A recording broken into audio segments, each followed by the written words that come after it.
Hey guys, Mike the Caveman Kuhn here from Paleo Problem Long Island and MikeTheCaveman.com. And today's question, we're going to be talking all about women's health, particularly when it comes to hormones and PCOS, which is polycystic ovarian syndrome. The question specifically deals with alternatives to managing it without having to resort to birth control and or hormone replacement therapy, HRT.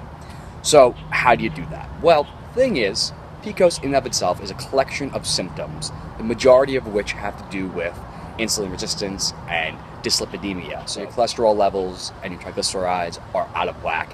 It's a general hormonal dysfunction. You also have upregulation of testosterone, cortisol. Basically, your endocrine system is completely out of whack and is intimately related with metabolic syndrome. So diabetes and heart disease and everything along that line. So what are ways to deal with that? Well, there are a number of factors that can lead into that disorder. The main ones deal with gut issues, hormonal ones obviously, and stress dysregulation. So the best ways to manage it are by adequate diet. That's the first step, okay? You're going to want to reduce carbohydrates to an extent. Now, if you are not currently taking pharmaceutical drugs like, say, metformin, then you're going to want to keep them very low. If you are, however, on metformin, that works by artificially lowering your blood sugar, and as such, it will lower it too much and you're going to get into a hypoglycemia state. You're going to get some headaches, you're going to get the shakes, you're going to get anxiety, so it's no good. You don't want to be going too low on the carbohydrate intake if you're already on pharmaceutical interventions.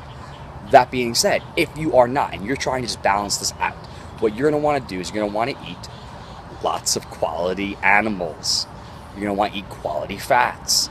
You're going to want to eat lots of vegetables. Not too many fruits, but non-starchy vegetables are the way to go. Those vegetables, though, should be lightly steamed. That's super important because it's going to help with regulating your thyroid and your sex hormone, because otherwise there could be goitrogens and or phytoestrogens present in those vegetables. It's also super important to be avoiding grains and legumes such as soy. They are full of those potential problems. Now, like I said, PCOS is associated with diabetes and overweight, the metabolic syndrome. As such, it is important to maintain a proper weight. That being said, that does not mean that you should start under eating, because that's going to throw off your thyroid and throw off your hormones even more. So, it means eat the right amounts of real food. Now, it's going to take some playing with, some tweaking to see what that is for you. But the way to do it, generally speaking, is to eat those real foods and moderate your carbohydrate intake. Bring it down, avoid the deleterious ones. Okay, so what else is important? Well, movement, exercise. There's a lot of evidence to show that some quality resistance training and a little bit, not crazy amounts, but a little bit of higher intensity work to help with managing those hormones. Now, you will get a boost of some sex hormones after working out. So that's where you're going to want to bring in some food immediately after the workout to help shuttle it into the right places. That way it'll help with improving insulin sensitivity as well. The next thing, you're going to want to deal with sleep. If you're getting inadequate sleep, you're going to deal with dysregulation of your hormones. So it's super important to get onto a regular sleep cycle with the sun. It's good to go to bed early and then wake up early as well. All right, next one, you're going to want to deal with stress. Okay, stress is a super important one. It's going to lead into our next point. But stress can change off your hormones, okay?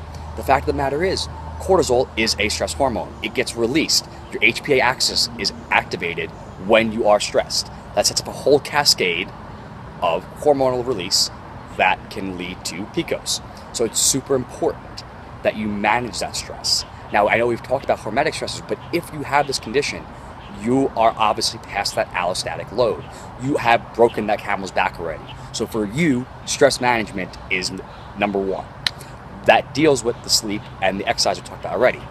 But that stress, it can lead to intestinal permeability, which in turn leads to translocation of bacteria into the wrong parts, can lead to other conditions.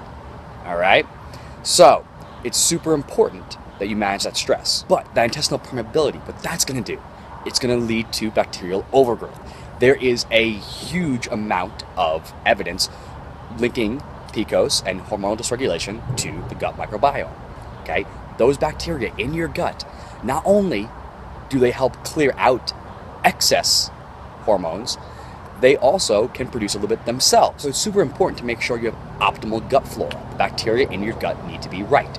So if you currently are experiencing PCOS, it'd be a good idea to include a quality probiotic.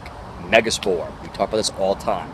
So get in that good probiotic. Other ways you can improve that stress response are by including some adaptogenic herbs such as ashwagandha, which can help control the cortisol and stress response. Okay? Other things you might want to look into are cinnamon and even stevia, as they've been shown to help out with the insulin sensitivity and controlling that response.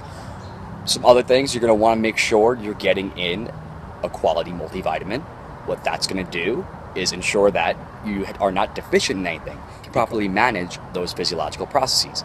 If you're deficient in something, you're not going to be regulating everything properly. One last thing you're going to want to look at is environmental toxins, okay? I talked about that during our sun video. When you're putting on skincare products, whether you're using makeup or if you're using different soaps and different detergents and just environmental toxins that can build up and disrupt those chemicals. They can be endocrine disruptors, which are disruptors of your hormonal balance. So that's super important too. That's why that sunscreen isn't always the best. It's also why you don't want to be eating conventionally raised animals or conventionally grown produce, because they could be a source of those environmental toxins, endocrine disruptors.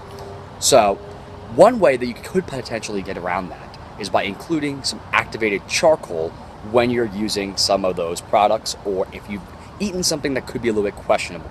They use it in emergency rooms as a way of getting around overdose from toxic drugs. Whether it's recreational or pharmaceutical, they'll use activated charcoal as a way of drawing those toxins out. It'll also work to an extent for environmental toxins, okay?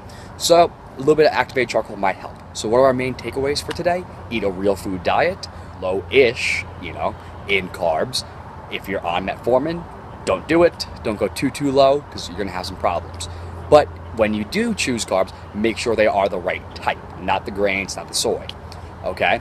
You're going to want to make sure you're getting adequate sleep, stress management, some proper movement. You're going to want to get in the sun a little bit. You're going to want to properly supplement with some good multivitamin, a good probiotic, maybe a little bit of ashwagandha. And in the event of environmental exposures, you're going to want to use activated charcoal, but obviously it's best to avoid that altogether. That being said, guys, hopefully you like this video. You know what to do. Like and subscribe down below. Share it with your friends. And you know where else to find me, over on Instagram and Twitter at Mike the Caveman, over on Facebook at Paleo Primal Long Island, and of course over on MikeTheCaveman.com. That being said, guys, I'll see you next time. Have a good day. Enjoy this beautiful weather.